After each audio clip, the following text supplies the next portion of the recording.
Oxford school of science Amreli ધોરણ 6 સામાજિક વિજ્ઞાન. આજના વિડીયો લેક્ચરમાં આપણે પ્રકરણ નંબર 2માં આગળ વાત કરીશું. હવેનો જે ટૉપિક છે અગ્નિ અને ચક્રનો ઉપયોગ અને એની શોધ કેવી રીતે થઈ. આદિમાનવ છે એનામાં ધીમે ધીમે ફેરફાર થવા લાગ્યા.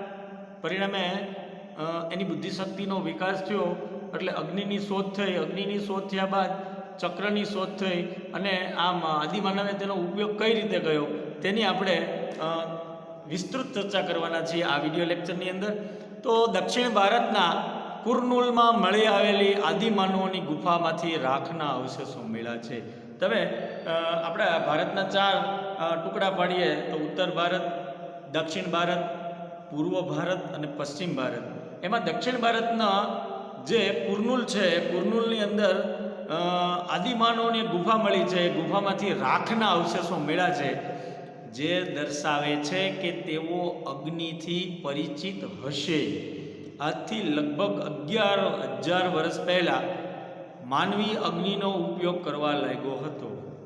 આ એક ધારણા છે ઇતિહાસકારોએ જે સંશોધનને આધારે મેળવેલી છે કે આજથી લગભગ 11 વર્ષ પહેલાં માનવી અગ્નિનો ઉપયોગ કરવા લાગ્યો હતો તેમ ઇતિહાસકારો જણાવે છે.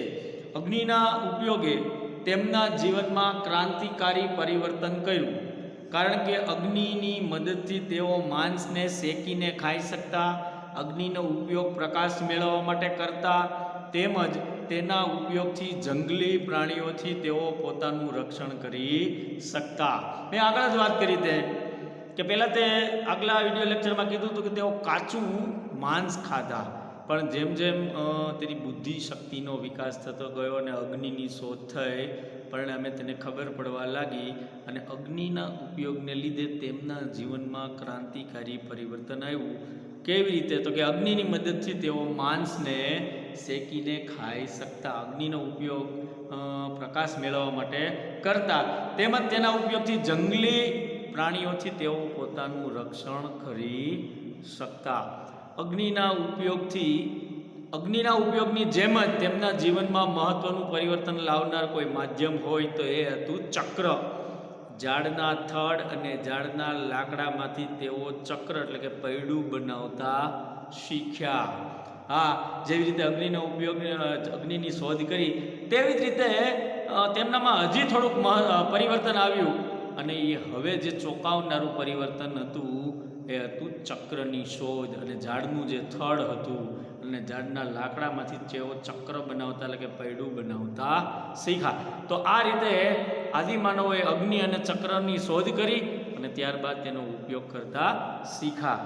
હવે જે નેક્સ્ટ ટોપિક છે એ છે બદલાતું પર્યાવરણ. હવે પર્યાવરણની અંદર પણ બદલાવ આવ્યો.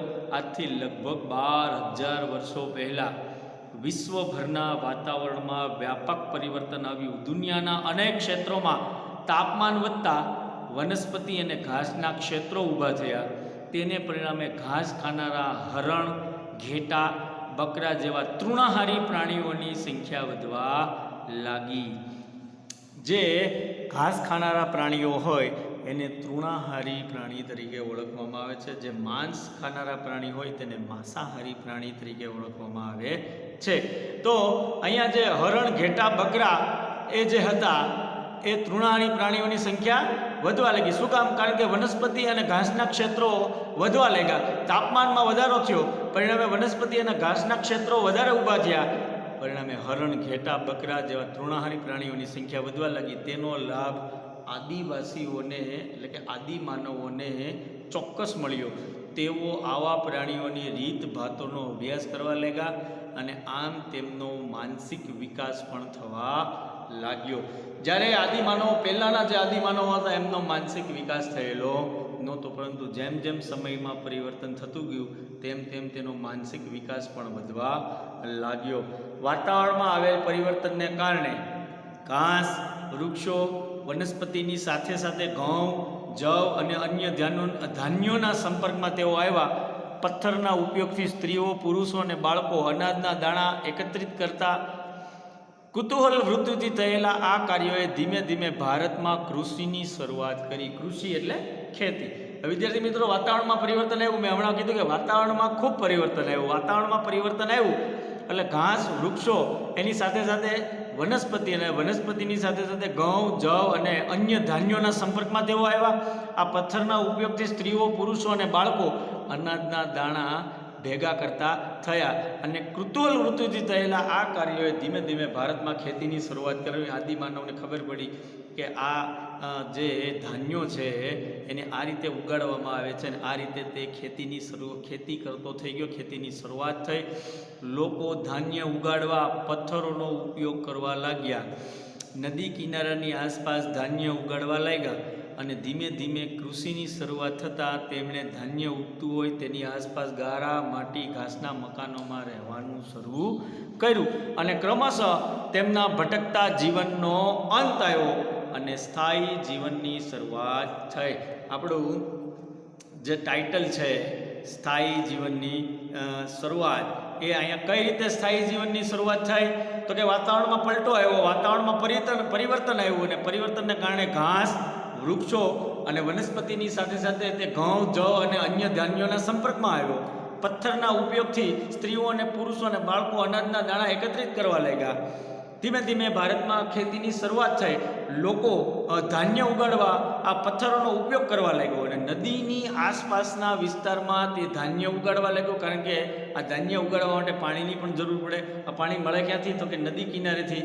તો તેણે નદી કિનારાની આસપાસ ધાન્ય ઉગાડવા લાગ્યો, અને ધીમે ધીમે કૃષિની શરૂઆત થઈ, ખેતીની શરૂઆત થઈ. ધાન્ય ઉગતું હોય તેની આસપાસ જ તેણે ગારા, માટી અને ઘાસના મકાનમાં રહેવાનું શરૂ કર્યું. અને હવે અહીંથી ક્રમશઃ તેમણે આદિમાનવ જે ભટકતું જીવન જીવતો હતો એનો અંત આવ્યો, અને આદિમાનવ એક જગ્યાએ સ્થાયી જીવનની શરૂઆત કરી. તેમના સ્થાયી જીવનનો પ્રથમ સાથીદાર કે મિત્ર કૂતરો હતો. જ્યારે આદિમાનવે સ્થાયી જીવનની શરૂઆત કરી ત્યારે પ્રથમ તેમનો સાથીદાર કોણ હતો? પ્રથમ તેમનો મિત્ર કોણ હતો? તો કે જ્યારે તેમના સ્થાયી જીવનની શરૂઆત કરી ત્યારે તેમનો પ્રથમ સાથીદાર કે મિત્ર કૂતરો હતો. તે સિવાય ઘેટાં, બકરા, ગાય, ભેંસ, ભૂંડ જેવા પશુઓથી પણ પરિચિત હતા. ધીમે ધીમે તેમણે તેમની સાથે પણ સમાયોજન શરૂ કર્યું. આવા પાલતુ પશુઓનું તેઓ જંગલના હિંસક પ્રાણીઓથી રક્ષણ કરતા. આમ તેઓ ખેતીની સાથે સાથે પશુપાલન સાથે સંકળાયા. જોકે તેમણે પશુઓનો ઉપયોગ દૂધ માટે ક્યારથી કર્યો તે અંગે સંશોધન હજી પણ થઈ રહ્યું છે. આદિમાનવને પશુઓની જરૂરિયાત કઈ રીતે પડી? તો કે ધીમે ધીમે તેણે ઘેટાં, બકરા, ગાય, ભેંસ, ભૂંડ જેવા પ્રાણીઓથી આદિમાનવ પરિચિત થયો. તેમણે તેની સાથે સમાયોજન શરૂ કર્યું. આવા પાલતુ પશુઓનું તેણે જંગલના હિંસક પ્રાણીઓથી રક્ષણ મેળવવાનું શરૂ કર્યું. આમ તેઓ ખેતીની સાથે સાથે પશુપાલન કરતા થઈ ગયા. જો કે તેમણે પશુપાલનનો ઉપયોગ દૂધ માટે ક્યારથી કર્યો તે અંગે વિદ્યાર્થી મિત્રો હજી પણ સંશોધન થઈ રહ્યું છે. સ્થાયી જીવન, ભોજન, રહેઠાણ અને પોશાક. કૃષિની શરૂઆતે અને પશુપાલન પ્રવૃત્તિએ આદિમાનવને ભટકતા જીવનમાંથી સ્થાયી જીવન તરફ પરિવર્તિત કર્યો. આપણે જાણીએ છીએ કે કૃષિની શરૂઆત થઈ, ત્યારબાદ પશુપાલનની પ્રવૃત્તિની શરૂઆત થઈ. આ બંને પ્રવૃત્તિની શરૂઆત થતાં આદિમાનવે ભટકતું જીવન છોડી દીધું અને નદી કિનારે સ્થાયી જીવન જીવવાની શરૂઆત કરી. કૃષિ માટેના સ્થળોને છોડીને જઈ શકાતું નથી, કારણ કે પાકને ઉગતા થોડો સમય લાગે છે, તેને પાણીની જરૂર પડે છે, અને પાક તૈયાર થતાં અનાજના છોડને કાપીને તેમાંથી અનાજ કાઢવું પડે છે. આ પ્રક્રિયાએ ભારતમાં સ્થાયી જીવનની શરૂઆત કરી. હવે વાત એકદમ સાચી છે કે કૃષિ માટેના સ્થળોને છોડીને કેમ જઈ શકાતું નથી? કારણ કે ખેતી માટેના જે સ્થળો છે એને છોડીને એટલા માટે જઈ શકાતું નથી કારણ કે પાકને ઉગતા થોડો સમય લાગે, અને આ પાકને પાણીની પણ જરૂર પડે, અને પાક તૈયાર થતાં અનાજના છોડને કાપીને તેમાંથી અનાજ કાઢવું પડે. આ પ્રક્રિયાએ ભારતમાં સ્થાયી જીવનની શરૂઆત આદિમાનવને કરાવી. અનાજનો સંગ્રહ એટલે ભેગું. આ અનાજને ભેગું કરવા તેમણે માટીના માટલા, ઘડા વગેરે બનાવવાની પણ શરૂઆત કરી. હવે અનાજ થઈ ગયું, અનાજનો સંગ્રહ થયો, તો અનાજને રાખવું ક્યાં, તે માટે તેણે માટીમાંથી જ માટલા બનાવ્યા, ઘડા બનાવ્યા. ધીમે ધીમે આ માટીના માટલા અને ઘડા બનાવવાની પણ શરૂઆત થઈ. હવે ભટકતા જીવનનો અંત આવતા તેમના ખોરાક, પોશાક અને રહેઠાણમાં વ્યાપક પરિવર્તન આવ્યું. તેઓ ઘઉં, જવ અને પશુઓના માંસ ઉપરાંત માછલી અને તેમની વસાહતની આસપાસના ફળો ખાતા, ગારા, માટી અને ઘાસના મકાનોમાં રહેતા, ખેતી કરતા, ખેતીના ઓજારો પથ્થરોમાંથી બનાવતા, જેમાં ખુરપી, છીણી, દાતરડાનો સમાવેશ થાય છે. તો ખેતીની શરૂઆત થઈ એટલે એના જીવનમાં પરિવર્તન આવ્યું. ચક્રની શોધ થઈ એટલે એના જીવનમાં પરિવર્તન આવ્યું. અગ્નિની શોધ થઈ એટલે આદિમાનવના જીવનમાં પરિવર્તન આવ્યું. ખેતીની શરૂઆત થઈ એટલે અનાજનો સંગ્રહ કરવા માટે એણે વિચાર્યું કે અનાજનો સંગ્રહ કઈ રીતે કરવો, એટલે અનાજના સંગ્રહ કરવા માટે માટલા બનાવ્યા, ઘડા બનાવ્યા. હવે એના ભટકતો જીવનનો અંત આવી જાય છે. તેણે આ ભટકતા જીવનનો અંત આવતા આદિમાનવ સ્થાયી થયો. આદિમાનવ સ્થાયી થયો એટલે ખોરાક, પોશાક અને રહેઠાણમાં પણ ખૂબ વિશાળ પરિવર્તન આવ્યું. તેઓ ઘઉં, જવ અને પશુઓના માંસ ઉપરાંત માછલી અને તેમની વસાહતની આસપાસમાં સ્થળોએથી ફળો પણ ખાતા, ગારા, માટી અને ઘાસના મકાનમાં તેને રહેવાનું પસંદ કર્યું. ખેતી કરતા, ખેતીના ઓજારો પથ્થરોમાંથી બનાવતા, જેમાં ખુરપીનો સમાવેશ થાય છે, છીણીનો સમાવેશ થાય છે અને દાતરડાનો સમાવેશ થાય છે. નીચે આપેલા કોષ્ટકમાં ભારતની એવી જગાઓ બતાવવામાં આવી છે જ્યાં અનાજ, રહેઠાણ, ઓજારો અને પ્રાણીઓના અવશેષો મળી આવ્યા છે. પેલું છે ઘઉં, જવ, ઘેટા, બકરા, પથ્થરોના ઓજારો. તો કે કયા સ્થળેથી? તો કે મેહરગઢ. ક્યાં આવેલું છે? હાલ પાકિસ્તાનમાં આવેલું છે. બીજું છે ચોખા, પ્રાણીઓના હાડકાં. તો કે ક્યાંથી મળી આવ્યું છે? તો કે કોલ્ડી હવા, ઉત્તર પ્રદેશમાંથી મળી આવેલું છે. ત્યાર પછી છે ચોખા, ઘેટા, બકરા, પથ્થરોના ઓજારો ક્યાંથી મળ્યું છે? તો કે મહાગઢ, જે ઉત્તર પ્રદેશમાં હાલ આવેલું છે. માનવ વસાહત અને ગેંડો, લાંઘણજ, જે ગુજરાતમાં આવેલું છે. ઘઉં, મસૂર, કૂતરા, ખાડાવાળા મકાન, જે બુરજહોમ અને ગુફક્રાલ એટલે કે જમ્મુ કાશ્મીરમાં આવેલું છે. ભેંસ, બળદ, ઓજારો, ચિરાંદ એટલે કે બિહાર, હાલમાં બિહારમાં આ ચિરાંદ નામનું સ્થળ આવેલું છે.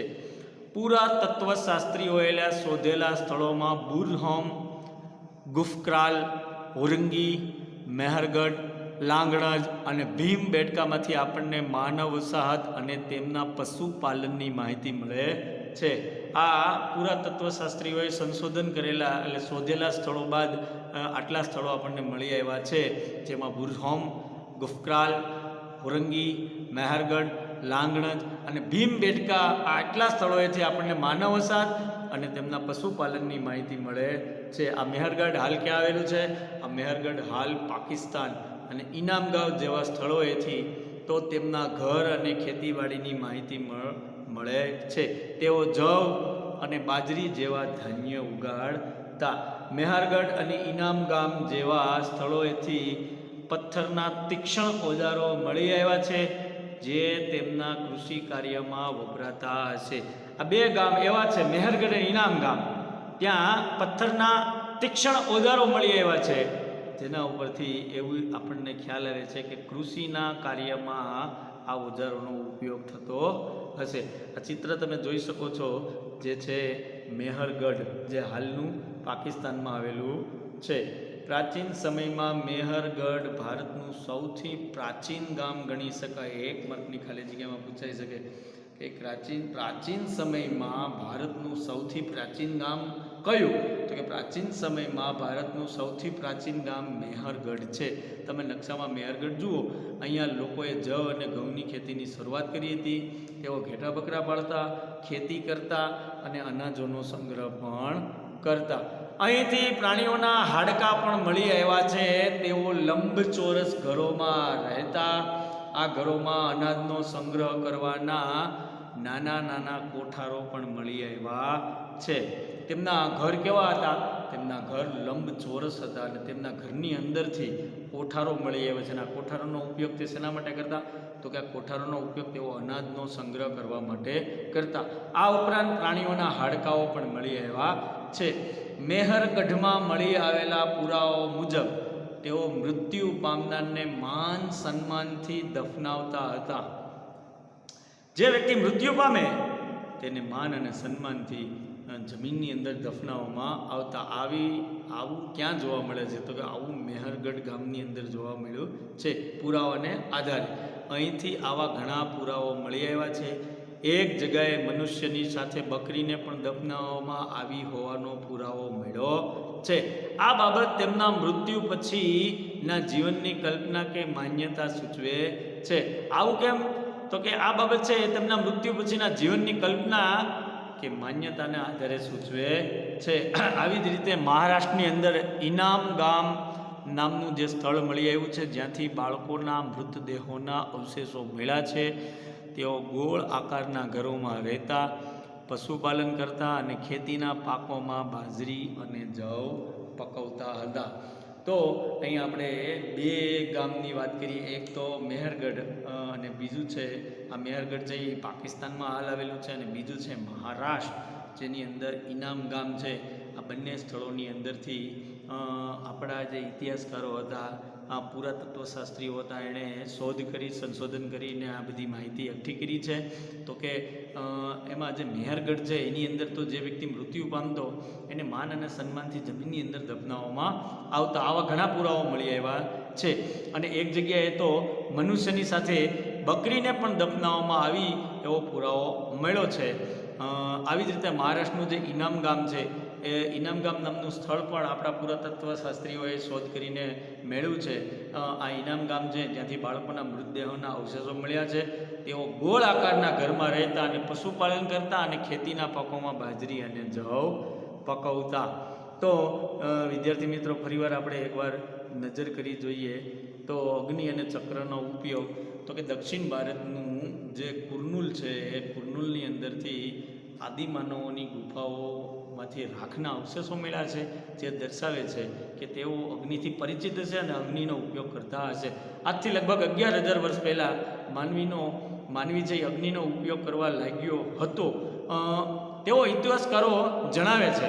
અગ્નિના ઉપયોગે તેમના જીવનમાં ક્રાંતિકારી પરિવર્તન કર્યું, કારણ કે અગ્નિની મદદથી જે કાચું માંસ ખાતો તે માંસ હવે શેકીને ખાવા લાગ્યો. અગ્નિનો ઉપયોગ તે પ્રકાશ મેળવવા માટે કરવા લાગ્યો. તેમજ તેના ઉપયોગથી જંગલી પ્રાણીઓથી પોતાનું રક્ષણ કરતા પણ શીખી શક્યો. અને અગ્નિના ઉપયોગની જેમ જ તેમના જીવનમાં બીજું જે મહત્ત્વનું પરિવર્તન આવ્યું તે ચક્રની શોધ. ઝાડના થડ અને ઝાડના લાકડામાંથી તેઓ ચક્ર એટલે કે પૈડું બનાવતા શીખો. અહીંયાથી ક્રાંતિકારી પરિવર્તન આવ્યું. ચક્રની શોધ એ આદિમાનવ માટે કે માનવ માટે ક્રાંતિકારી પગલું ગણાય છે. હવે પર્યાવરણમાં ચેન્જીસ આવ્યું, પર્યાવરણ બદલાયું. આજથી લગભગ 12,000 વર્ષ પહેલાંની વાત છે.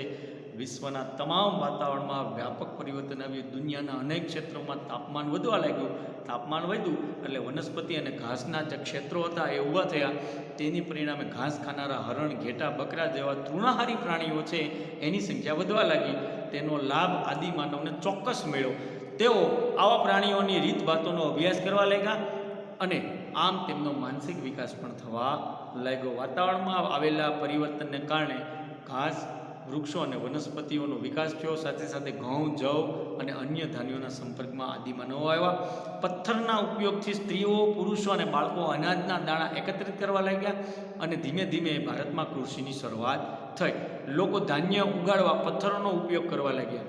એ સમયના જે લોકો હતા એ ધાન્ય ઉગાડવા માટે શેનો ઉપયોગ કરતા? એ સમયના લોકો છે ધાન્ય ઉગાડવા માટે પથ્થરનો ઉપયોગ કરવા લાગ્યા. તેણે નદી કિનારે રહેવાનું કેમ પસંદ કર્યું? તો કે ધાન્યને ઉગાડવા માટે પાણીની જરૂર પડતી. પરિણામે તેને નદી કિનારેની આસપાસ ધાન્ય ઉગાડવા લાગ્યા અને ધીમે ધીમે અહીંયા ખેતીની શરૂઆત થતાં તેમણે ધાન્ય ઉગતું હોય તેની આસપાસ ગારા, માટી અને ઘાસના મકાનમાં રહેવાનું શરૂ કર્યું. અને ક્રમશઃ તેમના જે ભટકતું જીવન હતું એ ભટકતા જીવનનો અંત આવ્યો અને માણસે, આદિમાનવે સ્થાયી જીવનની શરૂઆત કરી. તેમના સ્થાયી જીવનનો પ્રથમ સાથીદાર કોણ હતો? તેમના સ્થાયી જીવનનો પ્રથમ સાથીદાર અથવા મિત્ર કૂતરો હતો. આ સિવાય એમના સાથી મિત્રોમાં ઘેટા, બકરા, ગાય, ભેંસ, ભૂંડ જેવા પશુઓ પણ એમના સાથી મિત્રો હતા. ધીમે ધીમે તે આ પ્રાણીઓના પરિચયમાં પણ આવ્યો. ધીમે ધીમે તેમણે તેમની સાથે પણ સમાયોજન શરૂ કર્યું. આવા પાલતુ પશુઓનું તેઓ જંગલના હિંસક પ્રાણીઓથી રક્ષણ કરતા. આમ તેઓ ખેતીની સાથે સાથે પશુપાલન તરફ દોડ્યો. ખેતીની સાથે સાથે પશુપાલન સાથે સંકળાયો. જો કે તેમણે પશુઓનો ઉપયોગ દૂધ માટે ક્યારથી કર્યો તે અંગે આજે પણ સંશોધન થઈ રહ્યું છે. સ્થાયી જીવન, ભોજન, રહેઠાણ અને પોશાક. કૃષિની શરૂઆત અને પશુપાલન પ્રવૃત્તિના કારણે આદિમાનવે ભટકતા